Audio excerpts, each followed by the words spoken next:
国际上紧来看中国新疆阿克苏地区，透早是发生规模7.1的大地震，深度是敢若22公里，连伫咧700多公里外首府乌鲁木齐，拢有感觉哩桥。到目前为止，已经发生超过200届地震尾传出灾情，尚无3个人受伤。伫咧强烈地震过了，新疆平地包括入境甲厝内壁面，拢损害较真严重。强烈地震来的时阵，厝内吊灯甲摇椅也摇甲摇摇海海。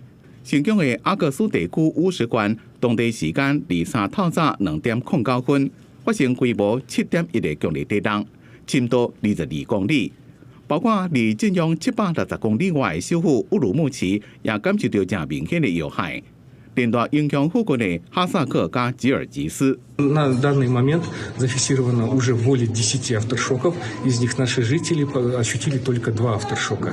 Сейсмические события идут на угасание. Никаких поводов для паники.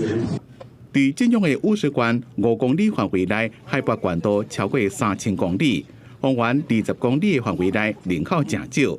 强烈地震发生了，共发生超过要到200遍规模达到3以上的余震，上强的余震规模达到5.3，已经传出一寡灾情。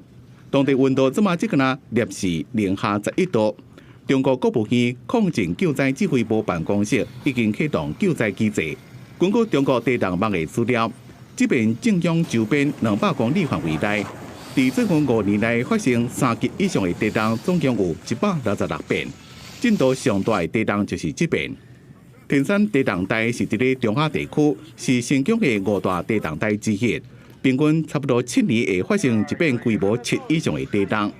上亚军的这边是2023年2月23，塔吉克规模7.2的地震。中国伫最近连连发生强烈地震，像去年12月18，中国甘肃省就发生规模6.2的地震。总共造成151个人死亡，980人受伤。公司新闻金环庆编辑。